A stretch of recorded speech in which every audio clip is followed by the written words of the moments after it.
आइए आज जानते हैं राजा विक्रमादित्य के जीवन से जुड़ा माँ बगलामुखी और माता हरसिद्धि के दर्शन की कहानी। उज्जैन का प्राचीन नाम अवंतिका है। अवंतिका मालवा क्षेत्र का एक नगर है। मालवा वर्तमान मध्य प्रदेश राज्य का हिस्सा है। अवंतिका की गणना सप्तपुरियों में की जाती है। यहाँ ज्योतिर्लिंग के साथ ही शक्तिपीठ भी स्थापित है। पुण्य पवित्र नदी क्षिप्रा के तट पर बसी इन नगरी में कई महान राजा हुए हैं। उन्हीं में से एक हैं चक्रवर्ती सम्राट विक्रमादित्य। मान्यता अनुसार उज्जैन के राजा महाकाल हैं और उन्हीं के अधीन रहकर कोई राजा राज करता था। विक्रमादित्य के जाने के बाद यहाँ के एकमात्र राजा अब महाकाल ही हैं। कहते हैं कि अवंतिका क्षेत्र में वही राजा रात रुक सकता है जो कि विक्रमादित्य जैसा न्यायप्रिय हो, अन्यथा उस पर काल मंडराने लगता है। सम्राट विक्रमादित्य अपने राज्य की जनता के कष्टों और उनके हालचाल जानने के लिए छद्म वेश धारण कर नगर भ्रमण करते थे। राजा विक्रमादित्य अपने राज्य में न्याय व्यवस्था कायम रखने के लिए हर संभव कार्य करते थे। इतिहास में वे सबसे लोकप्रिय और न्यायप्रिय राजाओं में से एक माने गए हैं। महाराजा विक्रमादित्य का सविस्तार वर्णन भविष्य पुराण और स्कंद पुराण में मिलता है। हरसिद्धि देवी सम्राट विक्रमादित्य के जीवन से ही सिंहासन बत्तीसी और विक्रम बेताल नामक कथाएं जुड़ी हैं। कहते हैं कि अवंतिका नगरी की रक्षा नगर के चारों ओर स्थित देवियां करती थीं, जो आज भी करती हैं। विक्रमादित्य को माता हरसिद्धि और माता बगलामुखी ने साक्षात दर्शन देकर उन्हें आशीर्वाद दिया था। अवंतिकापुरी की रक्षा के लिए आसपास देवियों का पहरा है। उनमें से एक हरसिद्धि देवी भी हैं। उज्जैन के प्राचीनतम स्थानों में भगवती श्री हरसिद्धि जी का स्थान विशेषतापूर्ण है। सती के शरीर का अंश अर्थात हाथ की कोहनी मात्र है जो शिवजी द्वारा छिन्न भिन्न किए जाने के समय वहां आकर गिर गई है। कहा जाता है कि हरसिद्धि देवी जी सम्राट विक्रमादित्य की आराध्या रही हैं। इस स्थान पर विक्रम ने अनेक वर्ष पर्यंत तप किया है। मंदिर के पीछे एक कोने में कुछ सिर सिंदूर चढ़े हुए रखे हैं। ये विक्रमादित्य के सिर बतलाए जाते हैं। विक्रम ने देवी की प्रसन्नता प्राप्त करने के लिए 11 बार अपने हाथों से अपने मस्तक की बलि की, पर बार बार सिर आ जाता था। कभी बार सिर नहीं आया। यहाँ शासन संपूर्ण हो गया।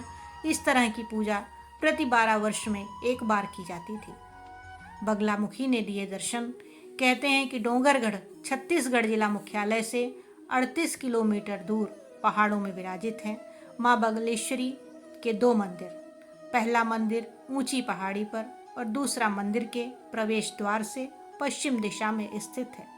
पहाड़ वाली माँ बमलेश्वरी देवी के गर्भगृह के चारों ओर गुफाएं हैं।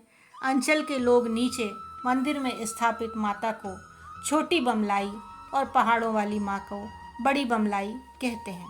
माँ बमलेश्वरी मंदिर की स्थापना की एक रोचक कथा है। प्राचीन काल में डोंगरगढ़ को कामाख्या नगरी के नाम से जाना जाता है। वहाँ पहले राजा वीरसेन का शासन था। राजा वीरसेन की कोई संतान नहीं थी, जिसके कारण उन्होंने शिवजी और माँ दुर्गा की उपासना की। उपासना के 1 वर्ष बाद रानी ने एक पुत्र को जन्म दिया, जिसका नाम मदन सेन रखा गया। माँ दुर्गा और भगवान शिव का उपासक होने के कारण वीरसेन ने यहाँ कामाख्या नगरी में माँ बमलेश्वरी का मंदिर बनवाया। इसके बाद राजा मदन सेन के पुत्र कामसेन ने यहाँ शासन किया। कामसेन के दरबार में नृत्य कला में प्रवीण कामकंदला व अलौकिक संगीतज्ञ और मधुर गायक माधवनल थे। दोनों के बीच अथाह प्रेम था। परिस्थितिवश माधवनल को कामाख्या नगरी का त्याग करना पड़ा। माधवनल कामाख्या नगरी से सीधे उज्जैन के राजा विक्रमादित्य के पास पहुंचा और उन्हें अपनी करुण कथा कह सुनाई। कथा सुनकर राजा विक्रमादित्य ने कामाख्या नगरी पर आक्रमण कर दिया। कामसेन और विक्रमादित्य के बीच भयंकर युद्ध हुआ। युद्ध में राजा विक्रमादित्य विजयी हुए। युद्ध में कामाख्या नगरी पूरी तरह तबाह हो गई। नगर में सिर्फ डोंगर बचा और माता का मंदिर।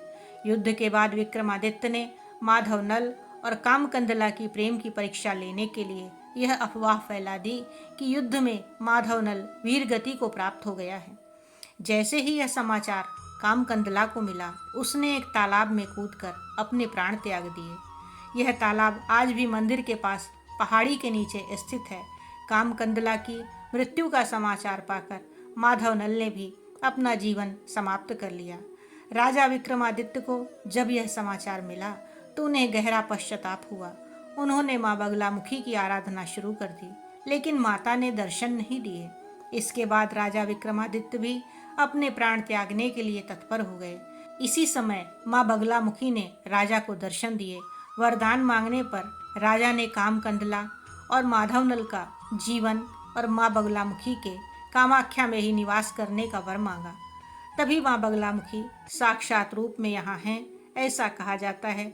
बगलामुखी का ही परिवर्तित नाम बमलेश्वरी है। तो कैसी लगी आपको यह कहानी? कमेंट बॉक्स में अवश्य बताएं।